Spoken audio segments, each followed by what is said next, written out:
We remain steadfast in our commitment in delivering local news that matters. Stories that inspire. Enriching the lives of Filipinos in the Philippines and across the globe. This is your GMA Regional TV. Buong puso para sa Pilipino. Ang mga pinakamalalaking balita ngayong Martes. 25 anyos na lalaki, patay matapos pagsasaksakin ng sariling ama sa Mangaldan, Pangasinan. Exclusive, ilang mangingisda sa Pangasinan, halos 6 na buwan nang hindi nakakapalaot sa Baho de Masinloc dahil sa umano'y panghaharas ng China. Surveillance at monitoring, puspusang isinasagawa ng PNP sa umano'y paglipanan ng small-scale scam hubs sa Central Luzon. At mga tinapay na sinangkapan ng tilapia at bangus. Ano kaya ang lasa?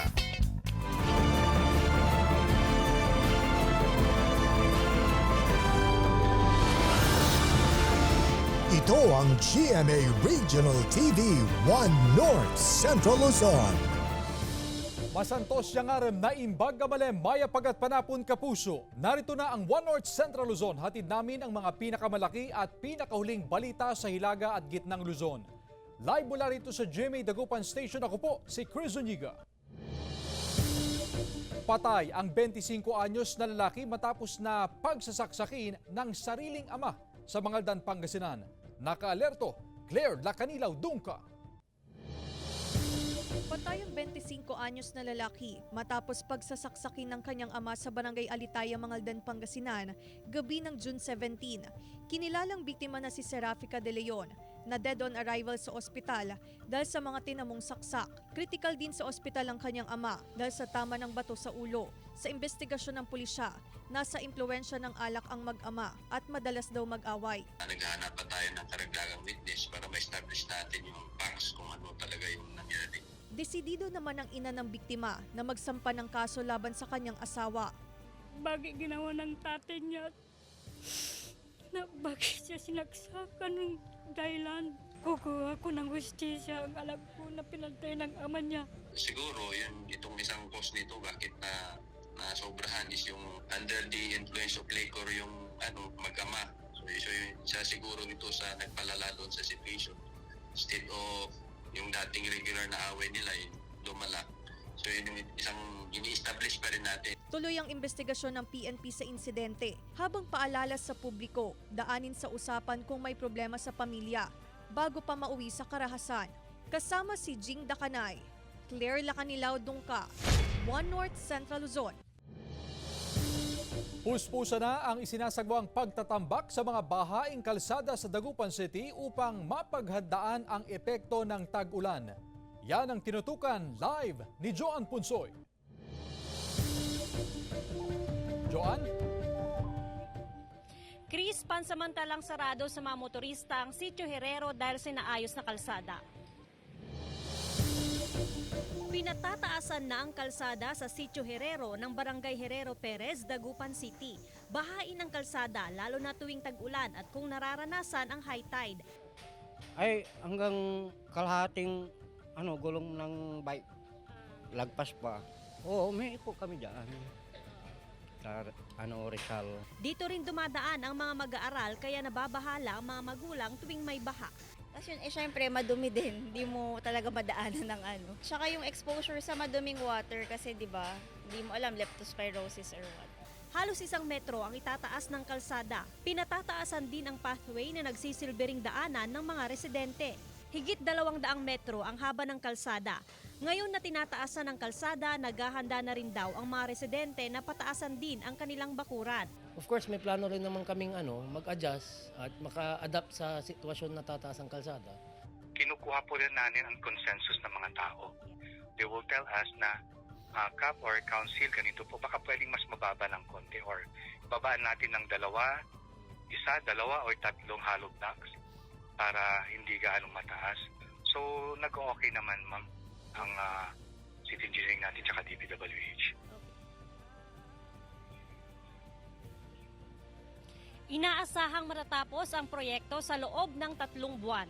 Chris, Maraming salamat, Joan Punsoy.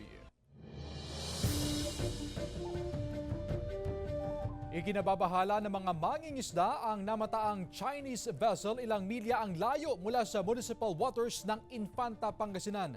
May detalye, exclusive si Jasmine Gabriel Galban. Kasabay ng deklarasyon ng China sa kanilang polisiya na huhulihin ang hindi Chino na papasok sa kanilang inaangking teritoryo sa West Philippine Sea. Nangangamba na raw pumalaot ang ilang mangingisda sa Infanta, Pangasinan. Lalo pat nitong linggo lang, isang umani Chinese vessel ang namataan ng isang grupo ng mangingisda 20 nautical miles ang layo mula sa coastline ng Infanta, Pangasinan. Hindi raw nila inaasahan ang presensya ng barko roon kaya hindi na rin sila lumapit. Malapit na kami, mga 20 miles na lang sa tabi. Nakita namin yung bangka ng China. Ewan ko kung saan sila papunta. Dumaan sila pa ganyan. Ewan ko kung anong ginagawa nila dito sa gilid. Takot kami. Siyempre, andito na sila sa malapit sa Pilipinas. Makikipag-ugnayan daw ang mga grupo ng mga mangingisda sa otoridad upang makumpirma kung Chinese vessel nga ang namataan o hindi. Banta na po sa amin yun kasi malapit na. Kasi nung mga last time na nangyayari, nanggaling sila sa Scarborough na pumunta doon, talagang ano na yun, takot na rin po sa amin yun. Whatever na mag-come up doon sa meeting namin, i-report namin sa higher agency ng ating government. Nasa mahigit 2,000 ang bilang ng mga mangingisda sa Infanta, Pangasinan. Lahat sila pumapalaot pa rin. Pero hindi na sila nakakarating sa Scarborough Shoal o Bajo de Masinloc. Hanggang 100 nautical miles na lang daw ang kanilang naaabot para sa kanilang seguridad. Buwan pa ng Desyembre nang huling pumalaot sa Scarborough Shoal ang ilang mangingisda dito sa Barangay Cato, Infanta, Pangasinan. Pero sa ngayon, hindi na sila pumapalaot pa sa Scarborough Shoal dahil may mga nakaabang na Chinese Coast Guard. Doon hindi na sila makapasok na doon dahil hinaharang na ng China. Kung meron man daw hiling ang mga mangingisda sa Infanta, Pangasinan sa pamahalaan, ito ay ang mabantayan ng mga lugar kung saan sila nangingisda para maprotektahan ang kanilang kabuhayan. Kasama si Daryl Peralta, Jasmine Gabriel Galban, One North Central Luzon. Naiuwi na sa kanyang pamilya sa Mangaldan, Pangasinan ang mga labi ng nasawing OFW sa nangyaring sunog sa Kuwait. Sundan sa report.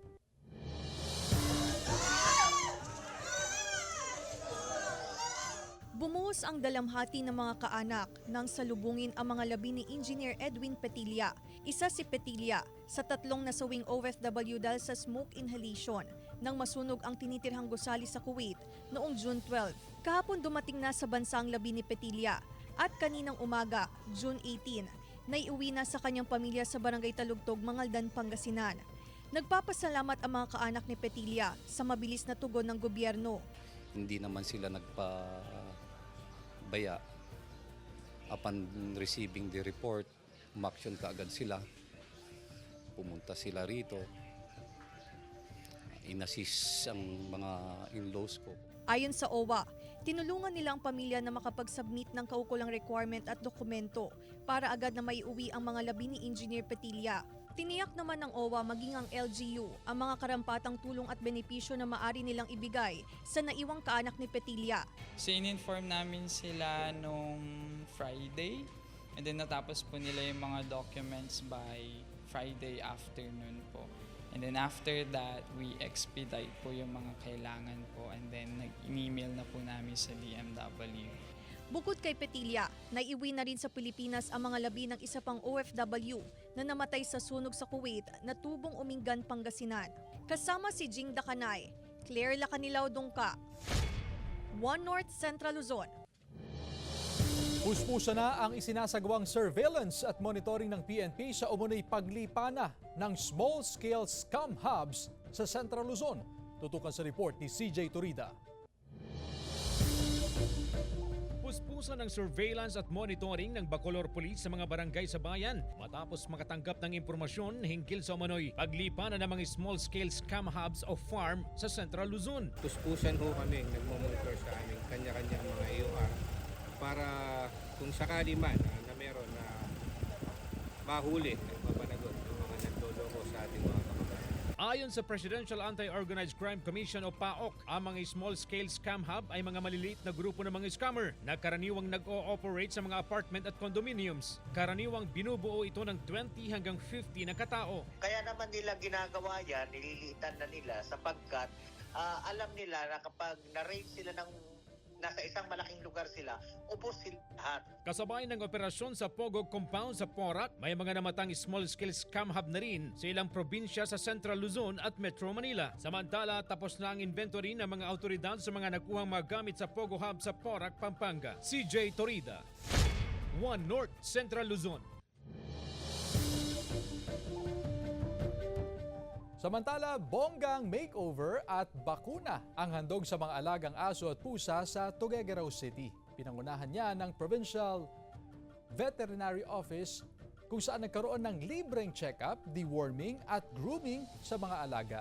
Priority ang pagbibigay ng anti-rabies vaccine bilang proteksyon sa mga pet owner. Bahagi ang pet show ng 441st Agaw Nak Cagayan Celebration. Ito ang GMA Regional TV 1 North Central Luzon.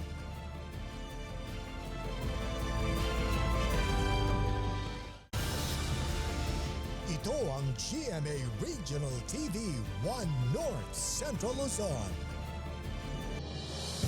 Mga bangus growers sa Dagupan City nagtaasan na ng kanilang mga net para hindi umapaw o makawala ang mga isda ngayong tag-ulan. Narito ang report.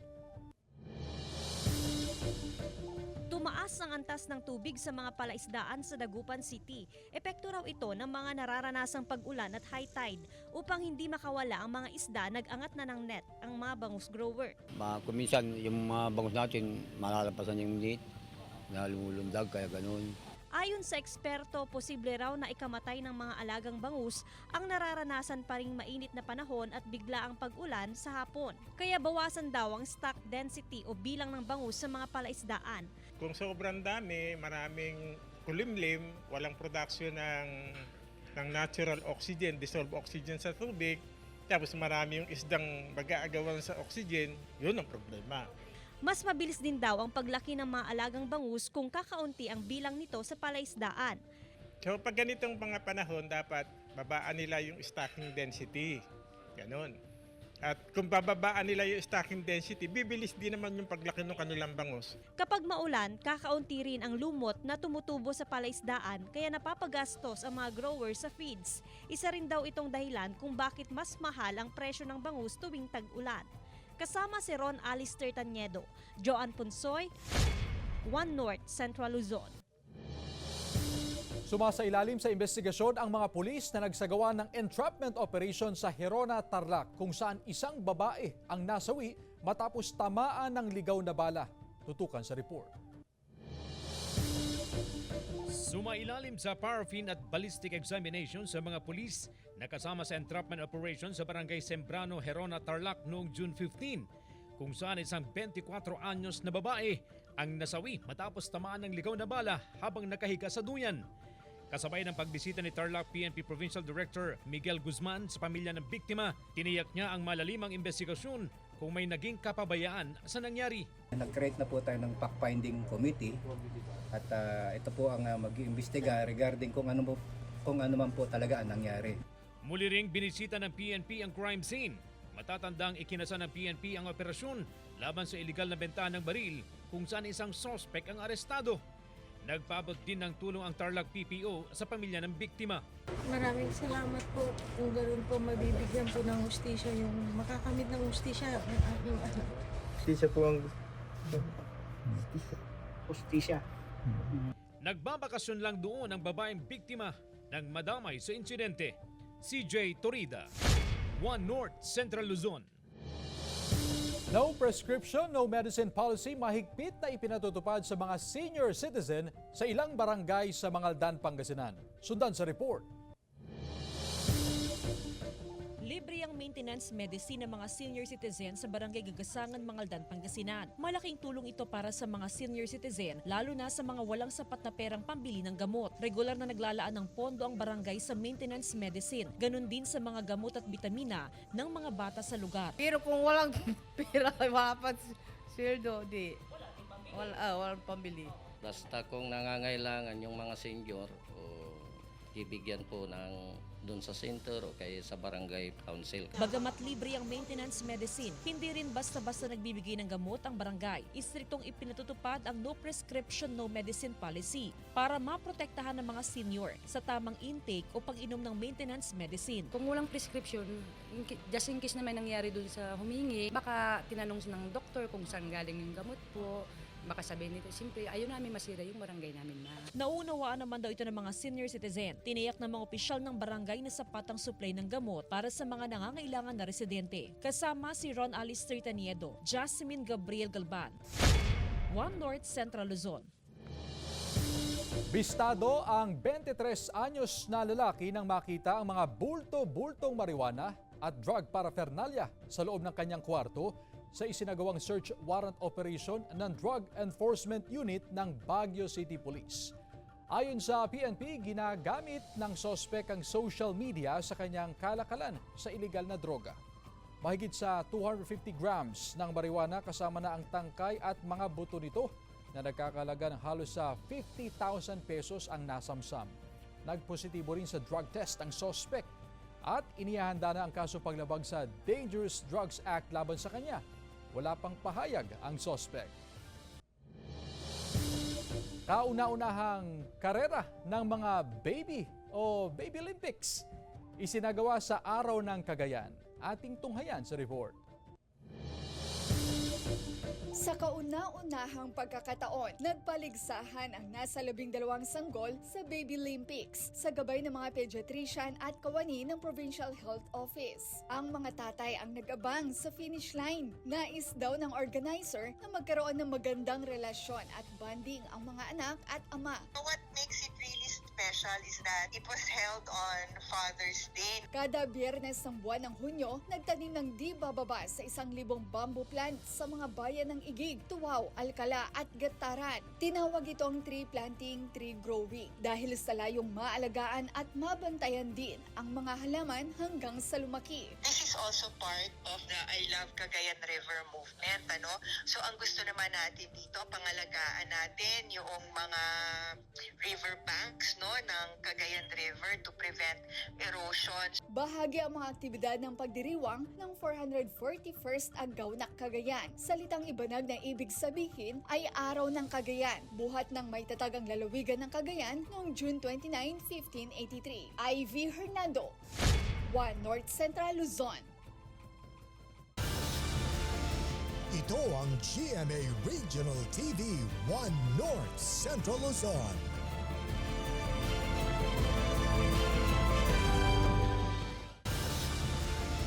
Ito ang GMA Regional TV 1 North Central Luzon.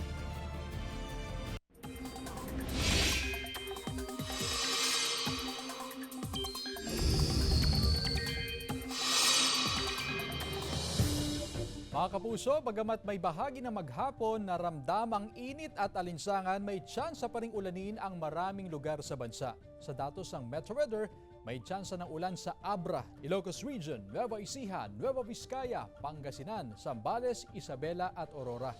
Posible ang mga pagbaha o landslide sakaling magtuloy-tuloy ang malalakas na buhos ng ulan. May tsansa rin ng localized thunderstorms, lalo na sa hapon o gabi sa iba pang bahagi ng bansa. Paglilipat sa septic tank ng mga palikuran sa Mangaldan Public Plaza, inirekomenda ng Municipal Engineering Office. May detalye si Jasmine Gabriel Galban. Nagsagawa ng ocular inspection ng Municipal Engineering Office sa septic tank ng palikuran sa Mangaldan Public Plaza para maaksyonan ang pagtagas o pag-apaw ng septic tank, lalo na kung marami ang gumagamit. Umapaw kasi ang wastewater doon noong Marso dahil sa dami ng gumamit sa palikuran, bunsod ng sunod-sunod na mga aktibidad sa plaza na bahagi ng pista ng bayan. Meron na pong ongoing na rin po ang engineering to have it programmed para within, let's say for this quarter, na may isaayos po itong septic tank natin. Ibabase sa resulta ng ocular inspection ang pinal na plano ng engineering office sa gagawing bagong septic tank. Bukod sa mas malaking septic tank, kabilang din sa recommendation ng Municipal Engineering Office ay ang relocation ng gagawing septic tank. Sa old na septic tank kasi medyo malapit po tayo dun sa pumping stations. Dapat daw magkalayo ang septic tank sa pumping station ng Mangaldan Water District para maiwasan ang posibleng kontaminasyon sa tubig. Tiniyak ng lokal na pamahalaan na hindi isasara ang mga palikuran habang ginagawa ang bagong septic tank. 2 palikuran ang ginagamit ng mga pumapasyal sa plaza. Hiling ng mga otoridad sa publiko na maging responsable sa paggamit ng palikuran at panatilihin ang kalinisan sa lugar. Kasama si Ron Alister Taniedo, Jasmine Gabriel Galban, One North Central Luzon. Baku-bako at babatong kalsada sa Barangay Bantayan, Mangaldan, Pangasinan pahirap sa mga residente at motorista. Yan at iba pang balita sa report ni Claire Lacanilaw Dungka. Pahirap sa mga residente at motorista ang baku-bako at mabatong kalsada sa Barangay Bantayan, Mangaldan, Pangasinan. Dinadaanan din daw ito ng mga truck kaya mabilis masira. Kapag may dumadaan na truck na ganyan, pagrabe ng pagrabe yan. Tapos ngayon, tag-ulan na. Dapat to ginagawa bago tag-ulan, di ba? Doble pahirap ito sa pamamasada ng mga tricycle at pedicab driver. Kung pwede lang, maayos naman po para maano naman po yung problema namin sa pagpapasada. Minsan, pag buntis naman, sabi nila magdahan-dahan, kaya dadahan-dahan din kami mag-drive, magpadyak. Ayon sa barangay, ilang dekada na raw nilang problema ang baku-bako at mabatong daanan. Muli raw silang gagawa ng resolusyon para sa agarang pagsasaayos nito. May pumunta na po rito na nagsukat, wala namang bumalik na para gawin ito. Pahirapan ng pagdaan ng mga motorista sa tulay ng Sitio da Urao, Barangay Pila, Lawag City, Ilocos Norte. Bukod sa lubak, nasisira na rin ang ilang parte ng kalsada. Bagay na takaw disgrasya lalo na sa mga nakamotorsiklo. Sa palikong bahagi ng kalsada, kita ang nakalubog na aspalto. Disgrasya na talaga. Ito sir, naglalo ko. Tutudo. Ayon sa mismong kapitan ng barangay, hindi ito maiwasang daan dahil ito ang pinakamabilis na ruta sa ilang lugar sa barangay. Ilang beses na raw ni-repair ang kalsada. Na-repair dahil sa po ng dinilaw ko idin ta na ingpis o na din ka bilda ng semento di na pepinison. Claire Lacanilaw Dungka, One North Central Luzon. Oplan Buhos Kanal isinagawa sa Ilocos Sur kontra dengue ngayong tag-ulan. Tunghayan sa report ni Ivy Hernando. Kasabay ng pagpasok ng tag-ulan, muling nagpaalala ang health sector kaugnay sa paglilinis ng kapaligiran. Ang MDRRMC Gregorio del Pilar nakibahagi sa Oplan Buhos Kanal, hakbang upang makaiwas sa dengue. Ibinuhos ang tubig na may gamot sa mga kanal na isa sa karaniwang pinamumugaran ng lamok. Sa Santa Ilocos Sur, maliban sa Oplan Taob at paglilinis sa bakuran, muling pinaalalahanan ng autoridad ang mga may-ari ng babuyan kaugnay sa paglilinis dahil isa ito sa nakitang sanhi sa pagdami noon ng daga na nagresulta ng pagkakasakit at pagkasawi ng 4 na katao sa bayan dahil sa leptospirosis. Siyempre, dagi ngamin babuyan, nadaduma, dagi excess nga kanin ti baboy ngamin, iso ti kaninda. Iso nga dumakil da umaduda. Ang leptospirosis ay mula sa Leptospira bacteria na karaniwang nakukuha sa ihi ng daga na maaaring maipasa sa tao sa mga open wound. Una nang nagbabala ang DOH sa dengue fever at leptospirosis at kalinisan ang numero 1 solusyon para labanan ito. Kasama si Norman Raca, Ivy Hernando, One North Central Luzon. Aksidenteng nalambat ng mga mangingisda ang isang pawikan sa baybayin ng Corimao, Ilocos Norte. Sa tulong ng PNP Maritime, nasuri ang pawikan na isang uri ng green sea turtle na may bigat na 10 kilo. Walang nakitang sugat sa pawikan at malakas din ito, kaya agad ding ibinalik sa dagat ng mga mangingisda. Patuloy naman ang paghibok sa publiko na tumulong protektahan ang mga critically endangered animals gaya ng pawikan. Pinasinayaan sa Tubao, La Union ang unang bukas o bagong Urgent Care Ambulatory Service Facility sa Region 1. Kompleto ang Bukas Center sa mga pasilidad para sa mga paunang lunas, nangangailangan ng agarang eksaminasyon at pangangalaga, pagbabakuna medical check-up at ambulance services. Ang Buka Center ay pamamahalaan mismo ng Department of Health sa pamamagitan ng regional hospitals nito. Ang Buka Center ay kayang serbisyohan ang 1,000 pasyente kada araw dahil operational ito mula alas 7 ng umaga hanggang alas 11 ng gabi. Ayon sa DOH, nasa 28 na Buka Center ang ipatatayo sa buong bansa. Mga tinapay na sinangkapan ng tilapia at bangus, patok na produkto sa Dagupan City. Tunghayan sa ulat ni Joan Punsoy. Ang mga inaalagaang bangus at tilapia hindi na lang pang-ulam. Pwede na rin maging sangkap sa tinapay. Ito ang pinakabagong produkto sa lungsod ng Dagupan na niluto mismo ng mga estudyante ng Technical Education and Skills Development Authority o TESDA. Pero ang bahagi ng isda, pinatutuyo muna at ginagawang powder saka hinahalo sa iba pang sangkap sa paggawa ng tinapay. Lahat ng bahagi ng isda pwedeng ihalo, maliban lamang sa bituka, apdo at hasang. Ay hiniwalay-hiwalay namin yung buto, yung kaliskis, yung skin. Hiniwalay namin kasi magkakaiba ng nutrient value yung mga yan. Paliwanag pa ni Rosario, ang molobicus na variety ng tilapia ang isinasangkap sa tinapay at hindi ang ordinaryong tilapia na inaalagaan sa palaisdaan. Ito yung sinasabing tilapia na mataas yung omega-3 fatty acids. Malaking bagay raw ang pagkakadiskubre ng mga nasabing sangkap lalo na sa bread and pastry production na isa sa mga hatid na kurso ng TESDA. Kilalang kilala sa ngayon ay ang bread and pastry. Kasi kilala ang mga Pilipino na mahilig sa tinapay. Pwede itong kainin ng matanda, pwede itong kainin ng bata, lalo-lalo yung mga hindi mahilig sa isda. Kasama si Ron Alistair Taniedo, Joan Punsoy, One North Central Luzon.